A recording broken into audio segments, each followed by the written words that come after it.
신명기 5장 11절 말씀입니다.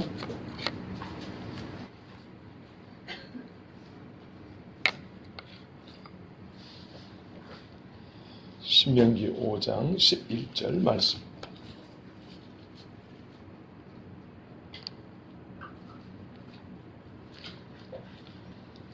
저번에 왔던 제 친구 목사가 있었어요.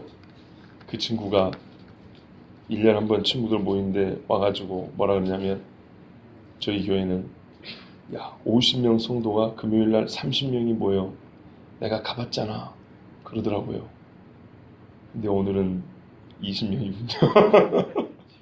그 많던 10명은 어디 가셨습니까? 중간에 또 오시겠죠. 자, 신명기 5장 11절 말씀 우리 같이 읽도록 하겠습니다. 시작. 너는 내 하나님 여호와 이름을 망령되이 일컫지 말라. 나 여호와는 내 이름을 망령되이 일컫는 자를 죄 없는 줄로 인정하지 아니하리라. 아멘. 기도하겠습니다. 좋으신 아버지 하나님, 오늘도 여호와의 이름을 부를 줄 아는 백성들, 또 여호와 이름을 바르게 부르는 백성들 불러주시고 예배하게 하시니 감사합니다. 하나님 아버지 앞에 거룩함에 흠이 없게 하여 주시고, 주의 이름을 부르고 또한 그 이름의 권능을 가지고 살아가며 흠결이 없는 백성들이 되게 하여 주시옵소서.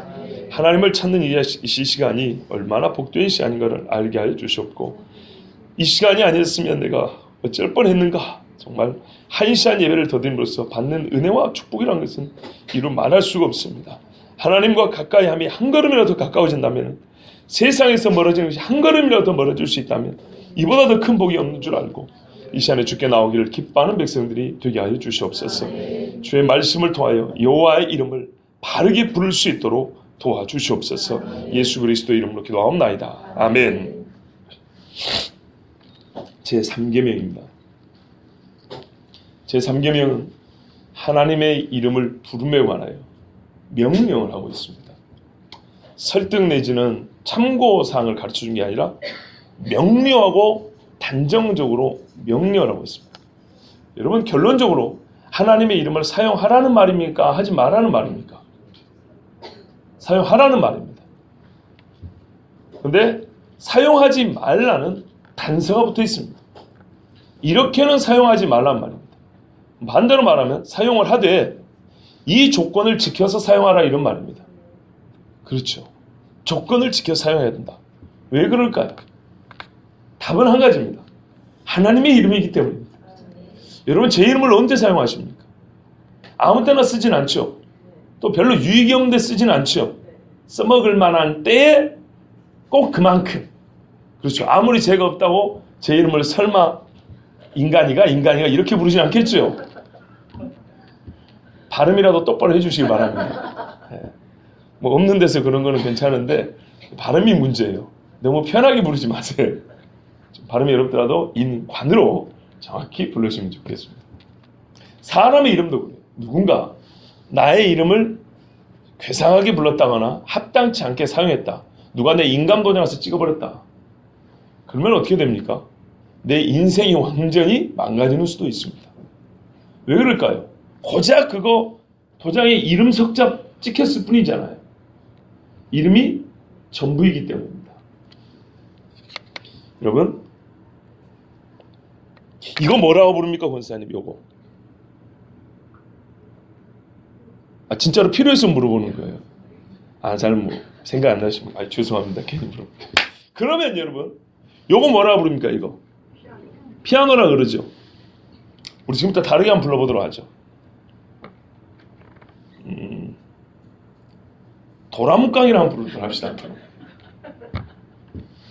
우리끼리 약속하자고요. 그러면은 여러분, 도라묵강이라고 이걸 앞으로 부른다 우리끼리 약속했을 때, 그런다고 여러분 머릿속에서 피아노가 사라집니까? 또 도라묵강이라 부르는 순간 비슷한 이름에 뭐가 있죠? 드럼이 있죠. 잘 모르시고 드럼을 한국식 발음으로 도라묵강이라 그래요. 예, 우리 청년 내지는 저보다 젊은 분들은 잘 모르시네요. 예, 옛날에 그 기름 한 드럼을 도라묵강이라 불렀다고요. 예. 자, 그러면은 우리 어른들은 바로 이게 딱 연상이 된다고요. 이걸 도라묵강이라 부른다고 그렇게 약속한다고 해가지고 백지 상태에서 처음부터 이 악기는 도라묵강 이렇게 아는 것처럼 알려지는 게 아닙니다. 계속 피아노라는 생각이 떠오를 겁니다. 먼저 피아노라는 이름이 주어진 다음에 그 다음에 변경을 하자 했을 때 우리 사람 이름 바꿔도 그렇잖아요. 그렇죠? 변경을 하자 했을 때 예전 이름이 자꾸 떠올라가지고요. 새 이름이 얼른 적응이 안 됩니다. 그렇죠? 또 하나는 그 새 이름이 기존에 다른 것을 지칭하는 이름이었을 경우에는 이것을 말하고 싶으면서도 그 이름을 부르는 순간 그 이름이 가리켰던 또 다른 실체가 떠오르겠죠. 이 드럼이 떠오른다고요. 아니면 기름 한 드럼 두 드럼 하는 그 기름통이 떠오른단 말이죠. 그러면은 이름을 바꾸는 것이 훨씬 좋지 않죠. 그렇죠? 얘가 꽃 이름이 있다고 할 때 예를 들어서 우리가 우리나라 꽃 무궁화가 있지 않습니까? 무궁화 분홍색도 있고 흰색도 있고 빨간색도 있어요. 냄새는 거의 비슷비슷해요. 아이 그건 뭐 누가 근데 무궁화라는 그 무궁이라는 말을 별로 안 좋아해요. 기독교인이라서 무궁 뭔가 그 원불교 비슷한 색깔을 좀 느낌이 나잖아요. 그죠? 그래서 기독교인 입장에서 나는 그 막 무궁 이런 말 별로 기분이 안 좋더라. 그래서 그러지 말고 앞으로 이렇게 부르자. 그냥 우리나라 꽃이니까 그냥 한국화라 그러자. 이렇게 부른다 했어요. 아니 내가 뭐 이름 바꿔 부른다고 해가지고 그 냄새가 달라진 것도 아니고 꽃이 달라지는 것도 아니고 그쵸? 뭐 모양이 달라진 것도 아니고 이름만 바꿔 부르자고. 근데 여러분 그렇게 이름을 바꿔 불렀을 때 그 꽃은 한국화라는 새로운 이름을 가지고 완전히 새로운 꽃이 될 수 있습니까? 그렇게 나에게 여겨집니까? 불가능하죠. 불가능하죠. 우리가 그래서 이런 게 말이 안 되는 거예요. 없는 셈 칩시다가 말이 안 되는 거예요. 있어버렸어요. 어떤 일이. 있었고 그 있었던 일에 대한 나의 생각이 있고 판단이 있고 이름을 붙였어요. 이 이름 무엇이다고 이름을 붙여놔버렸어요. 근데 그것을 시간이 너무 괴롭기 때문에 없는 것처럼 합시다. 그거 취소합시다. 그 이름 다른 걸로 바꿉시다. 그런다고 해가지고 이게 그렇게 잘 되는 것이 아닙니다. 그렇죠. 우리 교회 한번 예를 들어볼까요? 한매교회입니다. 한매교회에서 길 위의 소리교회로 바꿨습니다. 교회라는 정체성은 똑같은데요. 앞에 이름이 달라졌죠. 그러면 똑같은데 이름만 달라진 것 같습니까? 그게 아까 같은 거예요. 피아노는 똑같이 놔도 이름만 바꾸는 거예요. 무궁화를 똑같이 놔도 이름만 바꾸는 거예요. 그러면 이건 바꾸는 게 아니에요. 어떻게 돼야 되냐? 한매교회는 큰 산이란 얘기예요. 우리 교회는 교회인데 우리 신앙의 지향점은 큰 산으로서의 교회로 역할을 감당하고 싶다라는 그건 합의된 의사에 따라 한매라고 지은 겁니다. 그럼 중간에 길 위에는 교회 분위기를 바꾸려는 것이 아니라 교회로서의 기본적인 베이스 정체성은 똑같은데 교회는 모든 교회가 다 똑같지만 그 교회가 지향해야 될 바, 나아가야 될 바 우리가 이 사람들이 여러 다른 교회가 아니라 왜 이 교회에 모여서 같이 신앙생활 하냐 할 때 길 위에 소리로 살기 위해서 다른 것을 무시한 게 아니고 거기에 조금 더 다른 교회의 차이점, 초점이 갇혀 있단 말입니다. 많은 사람이 그래서 설명이 필요했죠. 우리는 좁은 길을 가는 사람이다. 좁은 길을 가는데 우리가 이 길을 걷는 우리 힘으로는 살 수가 없기 때문에 하늘에서 들려오는 하나님의 음성을 듣고 살아야 된다. 그러고 이 넓은 길을 가는 사람들에게는 좁은 길을 가는 우리가 한층 위에서 그들의 영적 세계보다 더 높은 층 위에서 당신들의 가는 길은 망하는 길이라고 일러줘야 한다. 들을 수 없는 이 시대에 하나님의 목소리야 한다. 이래서 길 위의 소리라고 이름을 바꿨단 말이죠. 그러니까 똑같은데 이름만 바꿔가지고 한 글자 늘린 게 아니에요. 이런 것은 정체성의 변화가 함께 가는 겁니다. 자아에 대한 인식이 바뀌면서 이름이 바뀌는 겁니다. 그렇게 해야 되는 거예요. 그런데 그렇지 아니하고 정체성을 그대로 놓은 다음에 이름을 바꾸면 어떻게 될까요? 쓸데없는 짓이 되죠. 그래서 가끔 정치인들이 정당명 바꿔봐야 그게 그거라 소리가 그렇게 나오는 거예요. 정당의 이름만 바꾸는 것이 아니고 이름을 바꿀 때는 정당의 정치 강령을 바꿔야 되고 노선을 바꿔야 돼요. 그러면은 그 이름과 함께 새로운 당이 되는 겁니다. 그런데 정치 노선과 강령을 그대로 둔 다음에 정치적으로 지향하는 바를 그대로 둔 다음에 이름만 바꾸면은 아무 쓸데가 없는 거예요. 마찬가지예요. 이거를 도라묵강이라고 부르려면은 이 형태를 바꿔야 됩니다. 다른 형태, 다른 원리로 소리를 나게 하는 악기로 바꾼 다음에 새로운 이름을 붙여야 됩니다. 그래야 그게 이름과 정체성이 같이 가는 것입니다. 자, 제가 왜 이렇게 어려운 말을 합니까? 사실은 좀 뒤에 가서 해야 될 말인데 너무 중요해서 먼저 꺼냈어요. 여호와, 하나님. 천주교에서 뭐라고 부릅니까? 하느님이라고 부릅니다. 이슬람교에서 뭐라고 부릅니까? 알라라 그럽니다. 말은 이렇게 합니다. 아니 똑같은 분이야.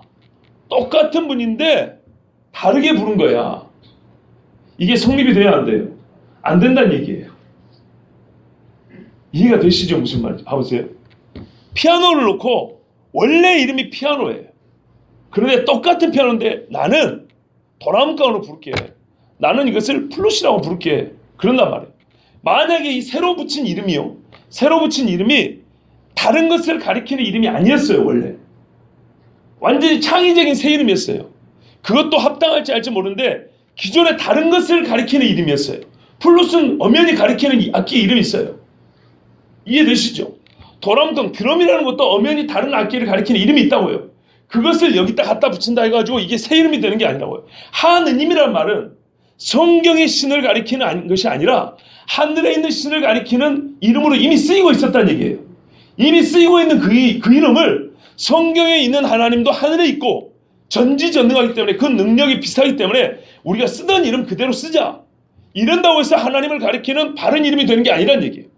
알라라는 것도 마찬가지죠. 그 지역에 초승달을 섬기고 자기들이 이교의 우상을 섬긴 사람들이 알라라는 고유한 신을 이름 부르는 이름이 있어요. 알라라는 고유한 이름이 있는데 그것을 우리는 신을 가리키는 게 알라야. 그런데 성경의 하나님도 신이잖아. 그래서 나는 그냥 그 이름을 갖다 그대로 쓰겠어. 아니 같은 분을 얘기하는데 이 표현만 다르다니까 이게 성립이 돼야 안 돼요. 안 된다는 얘기예요. 절대로.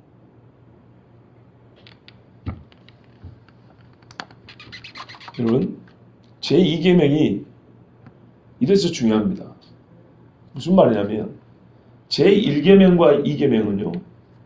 하나님을 신으로 모시고 이교의 신들 즉 우상을 숭배하지 마라 이런 말씀이죠. 제3계명은 어떤 말이냐면요. 하나님을 우상화시키지 마라는 얘기입니다.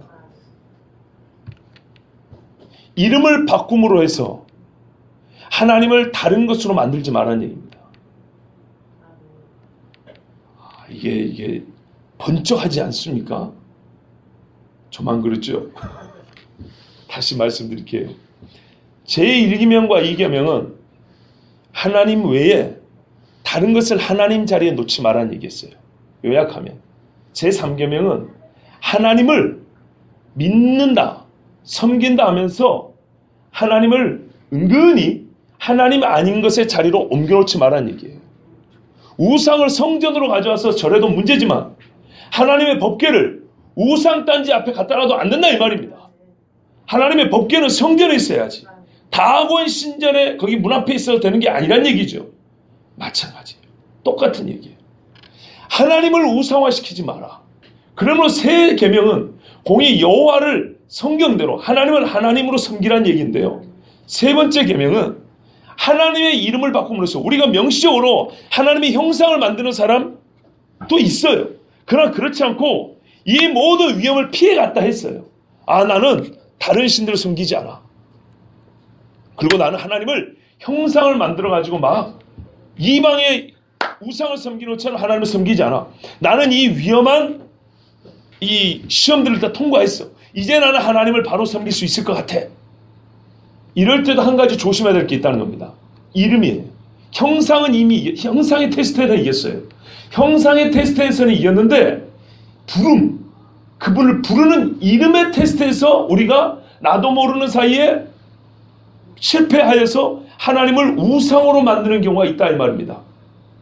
자 보세요. 우리가 여호와라 그랬어요. 여호와는 출애굽기에 뭐라고 말합니까? 나는 스스로 있는 자라 그럽니다. 예흐에 아슈에르 예흐에 이런 말인데요. 이거 히브리어가 참 중요합니다. 예흐에는 I am이기도 되고 I was이기도 되고 I will be도 되고 무슨 말이냐면요. 시제를 초월해요. 과거형과 현재형과 미래형이 다 돼요 사실은. 그래서 예흐에 아슈에르 예흐에 이런 말을 뭐냐면 나는 나다이면서 나는 전에 있던 나이였고 앞으로도 있을 나이다 이렇게도 되는 거고요. 나는 지금의 나이면서 앞으로도 여전히 그런 똑같은 나이일 것이다 이렇게 되는 거예요. 그러니까 이 이름 안에가 뭐가 있냐면 시제를 초월한 영원한 존재라는 하나님의 자기 계시가 있어요. 그런데요, 출애굽기 3장 14절을 읽어보면 이렇게만 말하는 게 아니에요. 뭐냐면 나는 스스로 있는 자니라 이렇게 한 다음에 스스로 있는 자가 너를 보냈다 이렇게 말하라. 두 번을 반복합니다. 보세요. 나는 스스로 있는 자니라. 예흐예 아시에르 예흐예 이니라. 그리고 예흐예가 너를 보냈다 하라 이렇게 돼 있어요. 스스로 있는 자가 내가 너를 보냈다 하라 했어요. 그러면서 한 번 더 가르쳤는데 내 이름은 영원한 칭원이 여호와니라 또 이렇게 가르쳤어요. 예흐예라는 동사형으로 가르쳐준 게 아니라 여호와라는 우리가 흔히 말하는 어떤 명사형으로 가르쳐줬어요. 세 번 반복해 가르쳐줍니다. 이게 여호와의 이름입니다. 이게 우리가 여호와를 볼 때는 어떻게 들어야 된다고요? 전에도 있었고 지금도 있고 나중에도 있을 뿐. 그러나 그 존재가 바뀜이나 능력이나 속성이나 행하신 일이나 성품이나 우리와의 관계나 그가 계획하신 일이 일절의 변함없는 그분이 그분으로서 그리고 자존하여 어떤 누구에 의해서도 자기가 만들어지거나 도움을 받거나 자기 존재에 지지를 받거나 보탬을 받는 것이 아니라 그 무엇보다도 시간적으로 앞서고 존재적으로 위에 계신 분, 이것이 바로 여호와의 이름이 갖고 있는 의미다 그랬습니다. 그런데 세 가지 형태로 반복해서 가르쳐줬어요. 바로 이 이름을 모세에게 가르쳐주면서 말하냐면 이 이름이 너를 구원한다 그랬어요. 이 이름이 너를 구원하고 내 백성을 구원한다 이러면서 하나님이 자기 이름을 가르쳐줬단 말이죠. 자, 그러면 스스로 있는 자, 그 누구도 하나님의 존재에 대하여 도와주는 이가 없었고 또한 그 존재의 기원이 된 이가 없어요. 하나님보다 앞선 자가 없다는 얘기입니다. 그러므로 자기 존재의 근원을 자기에게서 갖고 계시는 분, 처음에 그러한 그대로 앞으로도 계속 그러할 분, 이분을 가리키는 거예요. 그러니까는 하나님 외의 것은 처음부터 하나님께 이만큼도 들어갈 수 없어요. 왜? 아무것도 없을 때 혼자 계셨기 때문에. 혼자 계시지만 완벽하게 계셨기 때문에. 혼자 있을 때 50% 정도 자기를 성취한 다음에 다른 피조물을 만들어서 50%를 채워가는 해겔식의 자기 완성의 신이 아니고 처음에 존재하는 순간부터 완전하게 계신 분이었기 때문에 그 어떤 것도 이분에는 더해질 것이 없단 말입니다. 바로 처음부터 완전한 분을 뭐라고 불러요? 여호와라고 부른다고요. 아시겠습니까? 그분을 여호와라고 불러요. 그러니까 이 여호와라는 이름을 변결시키면 안 되는 거예요. 바꾸면 안 된다는 얘기예요.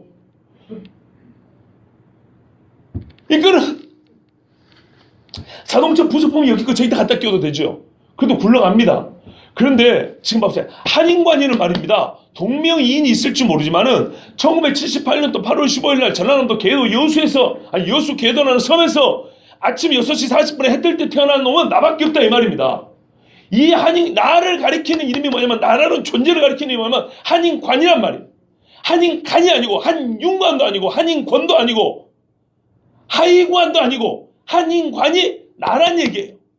처음부터 어떤 것에 의해서도 기원을 가지지 않냐고 스스로 계시고 완벽하게 계시고 전지전능하시고 사랑을 본질적으로 속성을 가지고 계신 분, 공의로우신 그분, 그 어떤 것도 그분에게 더하거나 뺄 수 없는 바로 그분을 가리키는 고유한 이름이 말하면 여호와라는 얘기입니다. 그런데 만약에 이 이름을 요만큼이라도 변경을 시켜버리면 어떻게 했어요? 다른 존재가 된다는 얘기예요. 봐보세요. 엄연히 알고 있는 이까지 피아노 악기가 뭐라고 이름을 바꿔도 다른 게 돼버리잖아요. 그렇죠? 그런데 하나님의 이름을 요만큼이라도 바꾸면은 이거는 하나님이 아닌 거예요. 하나님은 그 자체가 완전하시기 때문에. 그런데 여기다가 알라라고 붙여요? 여기다 하느님이라고 해요? 아니란 얘기예요. 그 외에 어떤 이름을 붙여도 아니란 얘기예요. 번역하기 힘들면 어떻게 하냐? 성경대로 여호와 이렇게 번역하면 돼요. 하나님이란 말을 붙이기 어려우면 성경대로 엘로힘이라고 그냥 부르면 돼요. 우리 번역이 옛날에 음부했는데 이게 말이 잘 안 통하는 거예요. 원래. 그래서 어떻게 하면 슈얼 이렇게 붙여놨단 말이에요. 정 발음만 넣으면 그러면 돼요. 옛날에 하마를 보았느냐 악어를 보았느냐 이랬다고요. 근데 하마 악어가 아니었요. 리워야단을 보았느냐 베하못을 보았느냐. 옛날 하마라고 했는데 베하못이 하마가 아니에요. 욥기에 나온 베하못이 어떻게 생겼냐면은 꼬리로 백향목을 쳐보내면 나무가 흔들린다 그랬어요. 하마꼬리 보셨어요? 돼지꼬리나 하마꼬리나 도찐 개찐이죠. 이렇게 꼬아져 있는 거 하마꼬리. 요만합니다. 곰국도 못 그립니다. 이만한 하마꼬리로 무슨 백향목을 상수나무를 쳐서 흔드냔 말이에요. 근데 원어는 베하못이라고 돼 있는데 우리 옛날 사람들은 공룡을 잘 모르니까 하마라고 했던 거예요. 왜냐하면 갈비뼈가 놋관과 같다 그랬거든요. 우리 파이프 있죠. 놋관 같은 갈비뼈를 갖다 하는데 이 땅에는 존재하는 짐승들 중에 물에서도 사는 짐승 중에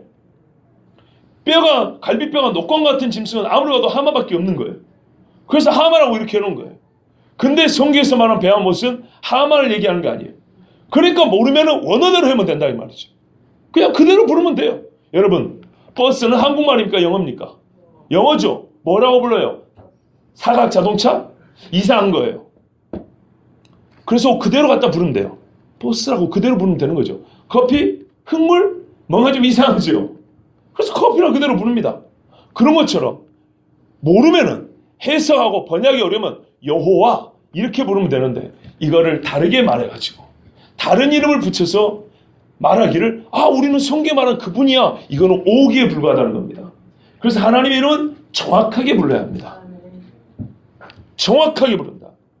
그런데 이 여호와 이름을 뭐라 하면 성경에는 망령되 일컫지 말라 그랬어요. 자, 이 망령되 일컫지 말라의 이 말이 무엇인가를 제가 이미 설명한 셈입니다. 첫 번째는 어떻게 해요? 정확하게 부르라고요. 성경에서 가르쳐준 대로 발음을 붙이라는 얘기입니다. 자기 마음대로 발음하고 자기 마음대로 부른 다음에 나는 그분을 얘기한다고 이렇게 우기지 말고 성경대로 발음하고 불러야 된다는 겁니다. 일반 신학자도 이 이야기는 잘 안 해요. 발음을 정확히 한다는 얘기를 잘 안 한다. 두 번째는요. 망령되라는 말은 우리 번역이 이렇게 돼 있어요. 늙거나 정신이 이상해서 함부로 짓거리는 소리입니다. 그래서 이러죠. 망령이 들었다고. 그렇죠? 그런 말입니다. 그러면 우리 번역이 바른가? 꼭 그렇지도 않습니다. 히브리 말로 레샤웨 이렇게 시작하는데요. 이 말은 헛되다 이 말입니다. 비어있다는 거예요. 그러니까는 자기가 무슨 말을 하는지도 모르고 하나님의 이름을 함부로 쓰는 경우, 실체가 없는 일에 함부로 쓰는 경우, 거짓인 줄 알고 쓰는 경우, 제가 요약해서 지금 빨리빨리 말씀드립니다. 남을 속이기 위해서 쓰는 경우, 저주하거나 욕설에 하나님 쓰는 경우, 특히 영어에서 God 이런다고요. Jesus 이런다고요. 가끔 영화나 드라마 보면 나와요. 미국 사람들. 이거 욕입니다. 저주의 표현들입니다. 이런 식으로 하나님의 말씀 쓰지 말아요. 어떻게 쓰지 말라고요? 첫 번째, 아무 쓸데없는 일에 그냥 습관적으로 반복해 쓰지 말고, 남을 저주하거나 욕하는 데 쓰지 말고, 거짓 맹세하는 데 쓰지 말고, 옛날에 어느 회장님 부인이 나는 성경에 있다고 소리 이런 거 하지 말고, 그렇죠? 내 이름으로 맹세하지 말았어. 그런 거 하지 말고. 또 하나는 뭐냐면요, 이런 경우 있어요. 거짓말을 의도하지 않았는데 거짓말이 되는 경우 있어요. 사실을 확인해보지 않고 말하는 경우. 실체가 없는 말. 나는 거짓말로 남을 속이려고 한 건 아니에요. 거짓말로 남을 속이려고 한 건 아닌데 실체가 없는 말을 함으로써 결과적으로 속이게 되는 경우가 있어요. 거짓 선지자들 중에 처음부터 백성을 속이겠다고 마음먹은 사람은 그렇게 많이 없습니다. 자기는 백성을 위한다고 하는 거예요. 백성을 위한다고 한 건데 뭘 근거로 했는데 나 꿈꿨다는 거예요. 자기 꿈꾼 거.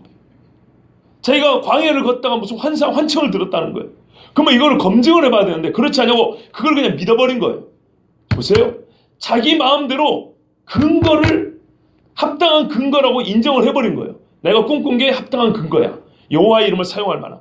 내가 광야에서 도 닦는 동안에 동굴에서 울려는 이 소리가 정확하게 하나님의 음성이라는 자기네로 확신을 가져버린 거예요. 그런 다음에 백성에게 전파하는 거예요. 그거는 백성을 속이려는 의도는 아닌데 그 백성에게 전파한 말에 객관적 실체가 없고 객관적 근거가 없죠. 이런 경우는 결과적으로는 백성을 속이게 돼버리죠. 이런 경우에 여호와의 이름을 망령되이 쓴다는 거예요. 최근에 말입니다. 제가 저번 수련회 가서 별자리를 가지고 강의를 했어요. 근데 제가 뭐라고 강의했습니까? 아마 녹음이 돼 있으니까 확인해 보면 되겠죠. 이렇게 말했어요. 이렇으니까 주님 며칠 안에 오십니다. 언제부터 언제까지가 환난 기간입니다. 제가 이렇게 말했습니까? 그렇게 말하진 않았습니다. 적어도 성경에 볼 때 하늘에서는 징조를 보여준다 했기 때문에 우리는 이것을 적어도 주의 깊게 볼 필요가 있습니다. 이러이러한 측면을 볼 때는 옛날에 예수님 초림에 있을 때도 이런 일이 있었기 때문에 우리 이걸 주의해보고 그때를 준비해야 합니다. 이런 식으로 말했고 충분히 일리가 있고 추정해 볼 수 있습니다. 이렇게 말했지. 제가 그날 그러니까 몇 날 며칠 날 우리 짐 싸고 교회로 오고 이런 말 한 적 없지요. 제가 요 근래 유튜브에 강의 영상들을 보니까 주님 다시 오심에 관하여 제가 강의했던 건 비슷한 내용으로 하는 분들이 있었어요. 저도 어떤 부분에 그 영상을 빌려왔으니까 참고를 했고요. 그런데 어떤 분들이 있었냐면 소위 일루미나티 카드라는 게 있습니다. 그거 뭐냐면 적그리스도 체제를 옹호하는 사람들이 자기들끼리 할 일을 사람들에게 알리려고 예언적 의미의 카드를 만들어 팝니다. 그 카드에 보면 어느 나라 시계탑이 폭발된 게 나와 있고요. 올림픽 때 테러 일으킬 걸 예고하고 있고요. 원자력 발전소가 폭파될 게 예고돼 있고요. 쓰나미가 몰려올 게 예고가 돼 있어요. 그런데 그 중에 상당 부분이 맞았어요. 맞았다고요. 그러니까 어떤 목사님이 설교 시간을 어떻게 하냐면 그 카드가 100몇 장 되는데 그거를 쫙 띄워놨어요. 시간마다 한 장, 두 장씩 설교를 하는 거예요. 뭘요? 일루미나티 카드라는 것을 가지고 설교를 하더라고요. 처음에는 딱 그 이야기를 볼 때 일부 맞는 게 있었어요. 왜냐하면 지나간 과거에 일부 맞는 게 있더라고요. 그 카드처럼 9.11 폭파가 일어났어요. 그 카드와 같이 쓰나미도 일어났어요. 그 카드와 같이 테러들도 일어났어요. 그러니까 사람들이 그 설교를 들으면서 와 우리 목사님 어디서 이런 걸 찾았을까? 아멘 하면서 잘 들어요. 그런데요 문제는 이거예요. 그분이 하는 얘기를 들어보니까 그 카드가 예전에 예언이라고 했던 것 중에 몇 가지가 맞으니까 이후에 있을 일도 맞을 거라고 생각하고 100몇 장이 되는 카드를 시리즈로 계속 그걸 가지고 설교를 하는 거. 뭘 했다고요? 설교를 했다고요. 여러분 설교는 뭘 갖고 해야 되죠? 성경, 하나님 말씀. 근데 그분은 카드로 설교를 하더라고요. 반드시 이루어진다고. 이거 누가 만들어냈다고요? 마귀로 이 땅을 다스리기, 그러니까 마귀의 집단 체제를 옹호하는 사람들이 만드는 거예요. 그러면 이 카드도 하나의 속임수가 될 수 있겠죠. 처음에는 점쟁이들도 그렇다니까요. 몇 개는 맞아요. 그러면 어떻게 해요 나중에는? 돈 안 가져오면 살 수 없게, 점 안 보고는 불안해서 살 수 없게 하죠. 근데 나중에 다 맞지도 않아요. 그런 것처럼 제가 이런 게 안타까운 거예요. 그래서 성경을 봐야 된다요. 성경을 보고 성경의 해석상 이렇다. 우리는 이렇게 믿어야 된다. 그리고 세상을 보니까 진짜로 그 말씀이 성취했다. 이렇게 해야 되는데 성경 뒤로 놓고 그 적그리스도의 체제를 옹호하는 사람들이 만든 그들만의 예언 카드였는데 그 카드를 갖다가 띄워놓고 하나씩 띄우고 이 일이 있을 거다고. 전쟁이 있을 거다고. 그분 어쩐지 몰라요. 8월 14일에 대한민국 북한하고 전쟁 난다고 해버렸는데 늦어도 8월 21일 날 전쟁 난다고 그렇게 설교했단 말이에요. 전쟁 났어요 안 났어요?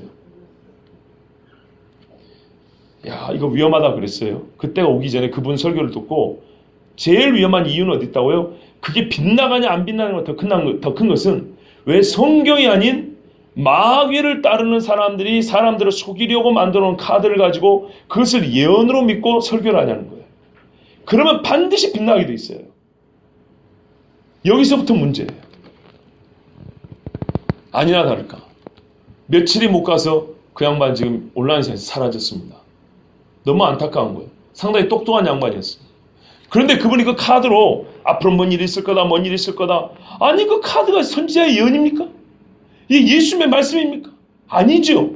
그런데 그 카드를 놓고 한 다음에 어떻게 했냐? 그 카드가 맞다는 것을 말하기 위해서 끝부분에 와서 성경 한 구절 딱 갖다 대는 거예요. 우리가 그토록 조심하라는 짓을 그렇게 하는 거예요. 그랬더니 성경이 안 맞아요.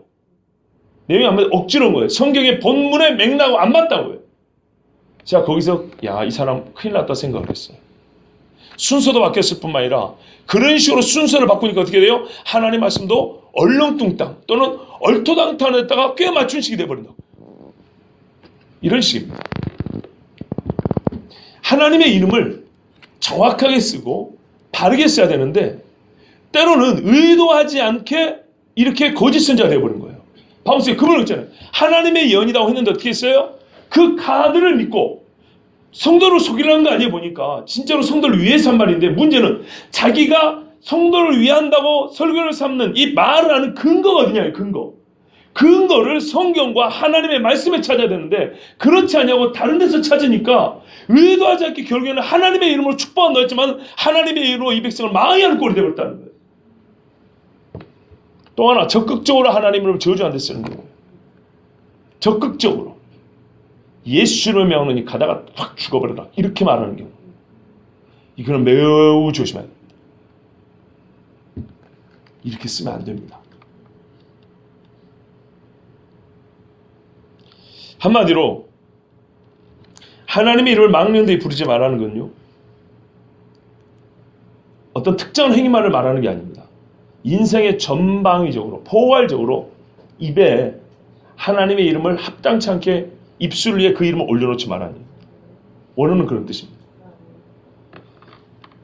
시편 16편 4절에 보면 다른 신에게 예물을 드린 자는 괴로움이 더할 것이라. 나는 그들이 드리는 피의 전제를 드리지 아니하며 내 입술로 그 이름도 부르지 아니하려고 하는데요. 내 입술로 그 이름을 부르지 않는다는 말의 뜻이 뭐냐면 그 이름이, 우상의 이름이 입술 위에 올라오는 일이 절대 없게 하겠습니다. 이런 말이에요. 꼭 이런 식입니다. 그러니까 하나님의 이름을 망령되이 부르지 말라는 것은 아까 그 망령되는 일들 있죠. 그런 망령되는 일들에 있어서는 여호와의 이름을 어떻게 하라고요? 여기다가 올려놓지 말라고요. 올려놓으면 어떻게 돼요? 이거는 우상을 섬기는 것과 똑같다는 겁니다. 시편도 그렇잖아요. 우상을 섬긴다는 것이 뭐냐면 그 이름을 내 입술에 올리는 거라고 그러잖아요. 근데 그걸 지금 반대로 말하고 있는 거예요. 신명기 말씀은. 나는 그런 헛된데, 그런 저주와 부정한 데 있어서는, 그런 일에는 여호와의 거룩한 이름을 절대로 내 입술 위에 올려놓지 않겠습니다. 그렇게 하라는 거예요. 이것이 여호와 이름을 망령되이 일컫지 않는다는 것입니다. 그래서 아까 처음에 말씀드린 거예요. 그 이름이 얼마나 중요하냐. 그리고 이 이름에 조금이라도 손상이 가하고 그 이름의 영광과 존귀에 조금이라도 흠결이 있는 경우는 어떻게 하냐면 그 자체로 우상 숭배된다는 것. 그래서 제3계명은 하나님 외에 다른 우상을 섬기지 말라는 더하여 하나님을 우상화시키지 말라는 엄중한 경고라는 것입니다. 그런데 우리가 그런 일을 많이 하고 있지요. 그렇지요. 에스겔서에 보면 하나님이 말씀합니다. 36절에 보면 뭐라고 했냐면 그들이 이른바 그 여러 나라에서 내 거룩한 이름이 그들로 말미암아 더러워졌나니 그랬어요. 실제로 어떻게 했다는 거예요? 망령되이 일컬었다는 얘기입니다. 이스라엘 사람들은 자기 유리하게 맹세할 때마다 여호와의 이름으로 맹세한다. 여호와의 이름으로 맹세한다 이렇게 했어요. 그리고 하나님께서 우리를 구원하실지 하면서 거짓 선지자들은 하나님의 이름을 함부로 써먹었어요. 회당에서는 여호와의 이름으로 율법도 막 외웠어요. 제사할 때마다, 절기를 지킬 때마다, 제물을 바칠 때마다 여호와 여호와 아주 많이 불렀어요. 그런데 그 중에 하나도 그 이름에 합당한 영광을 돌리지도 아니하고 자기들의 구원하신 하나님께 감사치도 아니하고 형식적으로 그 이름을 불러 제꼈어요. 그래서 어떻게 됐냐? 그들의 삶과 그들의 말을 들어본 이방 사람들은 너희가 부르는 여호와 별 볼 일 없는 신인가 보다 하고 그들로 말미암아 하나님의 이름이 이방 중에서 더럽힘을 받았어요. 신학자들이 이렇게 말합니다. 하나님의 이름은 존재적으로 더럽혀질 수가 없습니다. 누가 더럽혀도 되는 게 아니다. 그러나 실존적으로 그 이름이 사용되는 우리 일상의 삶에 있어서는 인간들에 의해서 하나님의 이름이 더럽혀진다고 그랬어요. 로마서에도 말하는 게 2장 20절 이하에 보면 내가 율법의 선생이라고 도둑질하지 말라 가르치고 간음하지 말라 가르치는 내가 간음하고 도둑질하느냐? 성전 물건까지 도둑질하냐? 그러므로 하나님의 이름이 이방주에서 너희로 말미암아 모독을 당하는다 그랬어요. 이렇게 이방주에서 하나님의 이름을 모독하게 하는 그런 사람들은 어떻게 한답니까? 하나님이 죄 없는 줄로 인정하지 아니하리라. 사실 이 인정한다는 말은 매우 강력한 표현인데 너는 나를 사랑하는 줄로 내가 인정하리라. 예수 믿는 줄로 인정하리라. 얼마나 확증입니까? 그런데 죄 없는 줄로 인정하지 않는다는 말이 무슨 말인가요? 너는 죄인이라는 얘기죠. 이만한 죄인이 없다는 겁니다. 사람이 지을 수 있는 죄 중에 이만한 게 없다는 겁니다. 생각을 해보세요. 누군지 사람 앞에서 인자를 시인하면 그 시인한다는 게 압축하면 뭡니까? 핵심은 이름입니다. 이름. 여러분 사도 바울이 쓴 서신서들 있죠. 거기 보면 뭐라고 나오는지 아십니까? 내가 왜 이 힘든 일을 하냐 할 때 그 이름을 위하여 나의 달려야 할 길과 주 예수께 받은 사명이 있죠. 내가 예루살렘에 가서 죽기를 다하여 죽더라도 내가 예루살렘에 가야 한다 때 보면 그 이름을 위하여라는 말이 나와요. 이방인들이 그 이름을 힘입어 구원을 얻게 하고 우리가 그 이름을 믿어 그 이름이 얼마나 자주나온지 모릅니다. 예수의 이름. 이 이름은 구원을 주기 때문에 구원자의 이름을 함부로 사용하면 안 됩니다. 그러므로 이 이름을 함부로 사용한다는 것은 이 이름이 갖고 있는 능력, 구원과는 아무 상관이 없다는 얘기입니다. 봐보세요. 아까 처음에 그랬죠. 하나님 여호와의 이름을 언제 가르쳤다고요? 맥락적으로 내가 너희를 기억하고 너희를 출애굽시킨다. 바로의 앞에서 너희를 구원하리라. 구원자의 이름으로 준 게 여호와란 말이에요. 그래서 우리 신학적으로 뭐라 그래요? 신학적으로는 언약의 이름이라고 그러잖아요. 여호와를. 그렇죠. 그러니까는 하나님의 언약을 믿지 아니하고 언약의 경계 밖에서 여호와라는 이름을 쓰는 것은 완전히 잘못됐고 언약 밖이기 때문에 언약을 줄 수 없는 우상과 그 이름을 통째로 만든 것이라 우상 숭배된다는 것입니다. 그러므로 그 사람은 우상 숭배자가 받는 형벌에 처해집니다. 절대로 하나님 이름을 함부로 부르면 안 됩니다. 그러면 우리는 그 이름을 어떻게 불러야 됩니까? 성경이 가르쳐줍니다. 예수님이 우리에게 기도를 가르쳐 줬습니다. 기도를 가르칠 때 첫 번째 기도가 뭡니까?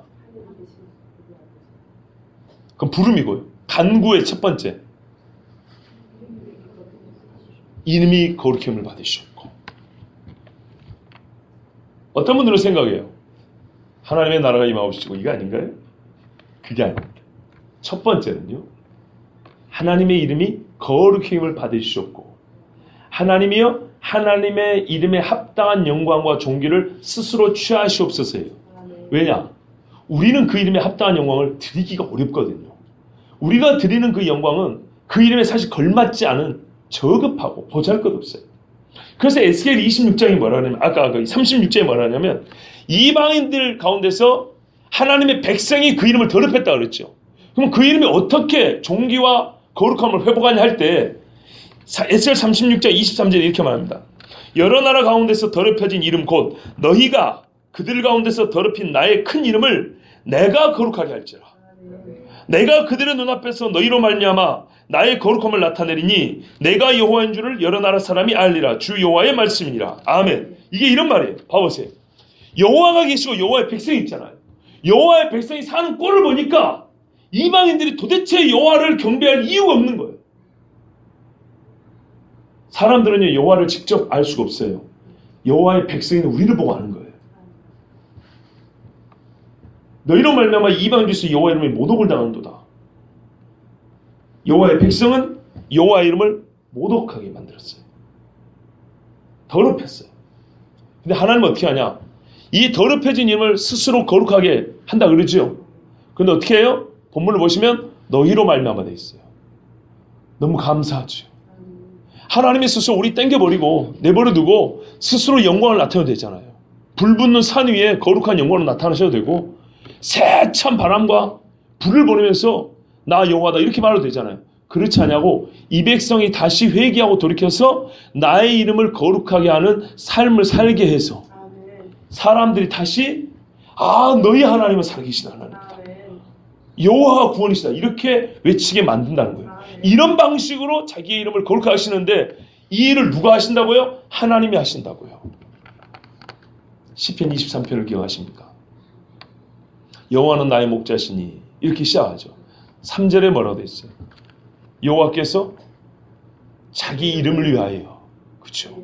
자기 이름을 위하여 나를 의의 길로 인도하시노다 그랬다고. 보세요. 자기 이름을 위하여 직접적으로 자기가 자기에게 하지 않아요. 하나님이 백성을 빼놓고 이방인에게 직접 나타나는 게 아니에요. 이 백성을 통하여서 이 백성을 사망의 음침한 골짜기에서도 보호를 받으며 원수에게 잡히지 아니하고 그렇죠? 그 영혼을 하나님께 맡긴 자의 형통함을 보면서 사람들로 하여금 여호와의 이름을 높이게 만드는 거예요. 이런 방식으로 하나님은 자기 이름을 위하여 나를 그러니까는 말대로 하면 나를 빼놓고는 하나님이 자기 이름을 위하여 일을 할 수 없다는 거죠. 그 정도로까지 우리를 사용하셔서 우리의 삶을 주장하시고 주관하시고 도우심으로 말미암아 자기의 이름에 합당한 영광을 취하시는 분.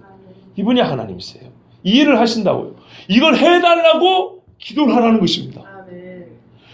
기도의 순서는 너무너무 중요하죠.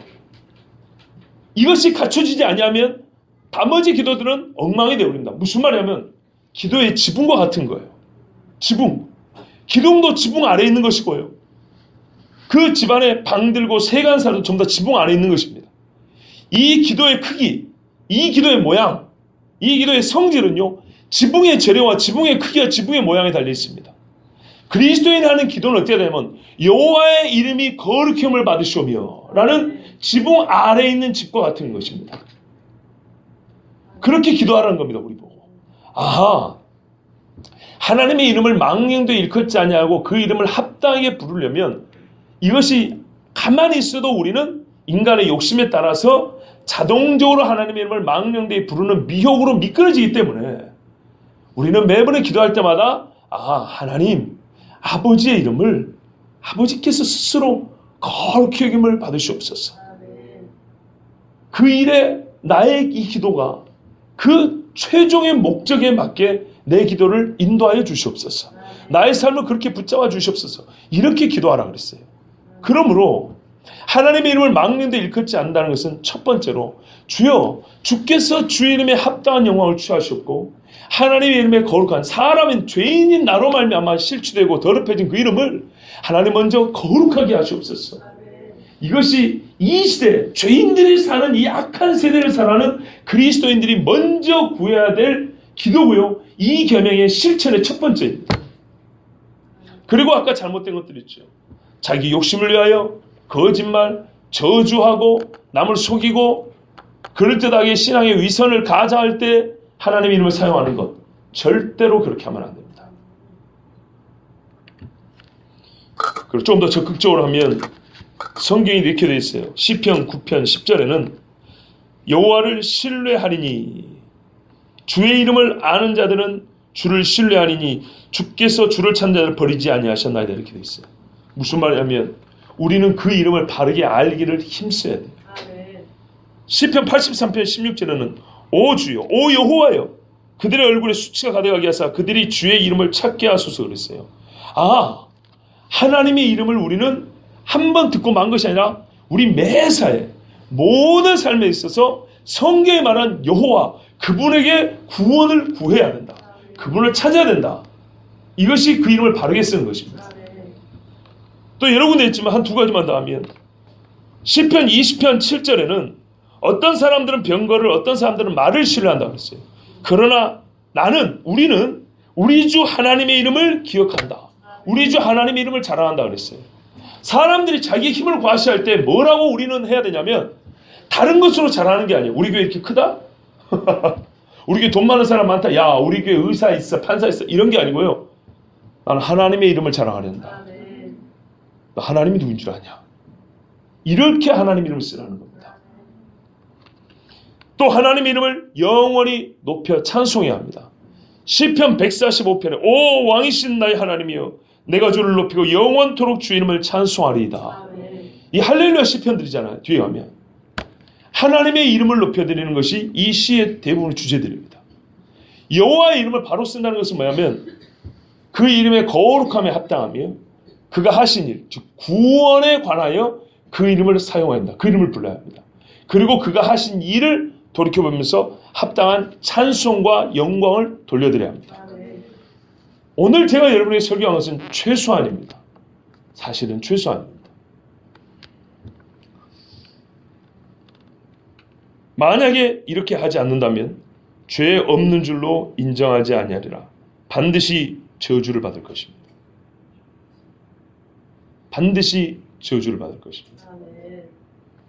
걱정하지 마세요. 기도할 때 여호와 이름을 부르는 것 사실은 저는 권합니다. 여기서 마지막으로 한 가지 주의를 드리면 어떤 분들은 그래서 여호와 이름을 부르지 말자 그럽니다. 부르지 말자. 조심하자 그럽니다. 맞습니다. 조심해야 되지만 성경의 말하면 여호와의 이름을 부르는 것을 금지한 게 아닙니다. 바르게 부르라는 것이지.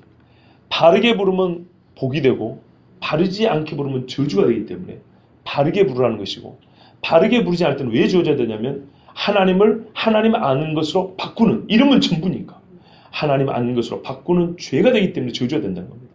그래서 바르게 부르라는 겁니다. 왜? 그 이름은 구원이고 그 이름은 은혜고, 그치요? 출애굽기 34장에 뭐랍니까? 여호와라 여호와라, 자비롭고 은혜롭고 노하기를 대대하시는 하나님이라, 이렇게 말합니다. 앞에 여호와라 여호와라 말이 없으면 뒤에가 설명이 안 된다는 거예요. 여호와다 여호와다, 이 여호와가 어떤 분이냐?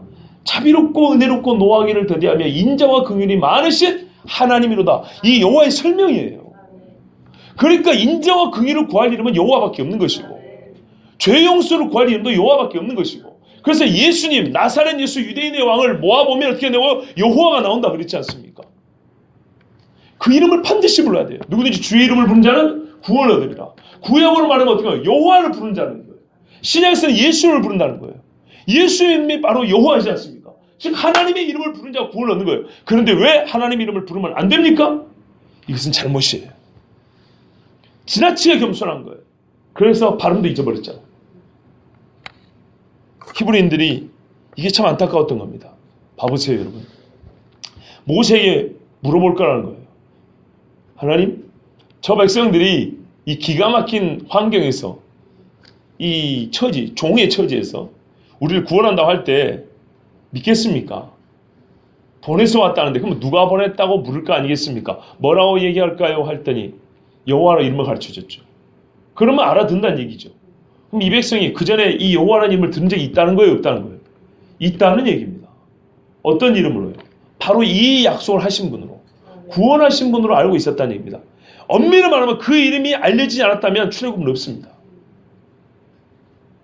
결정적인 전환점은 이름에 있었습니다.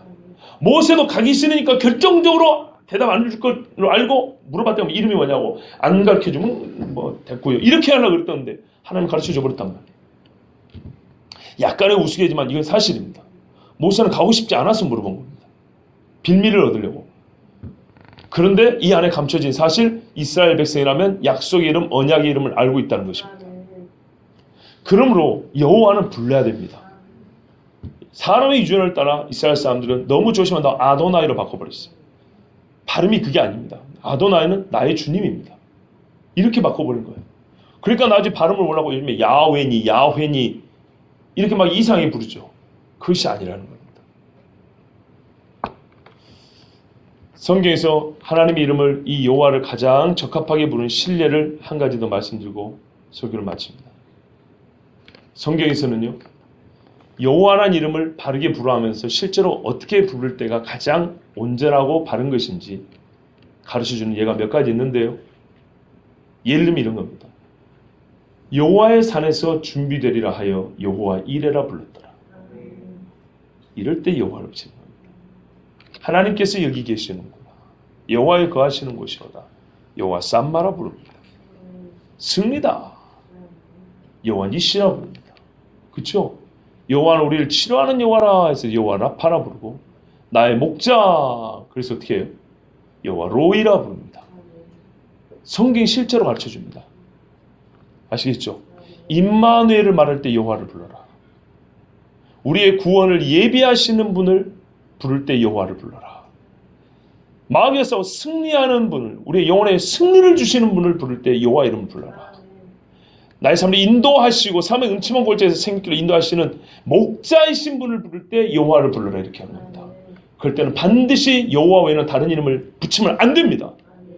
이렇게 부르는 것입니다.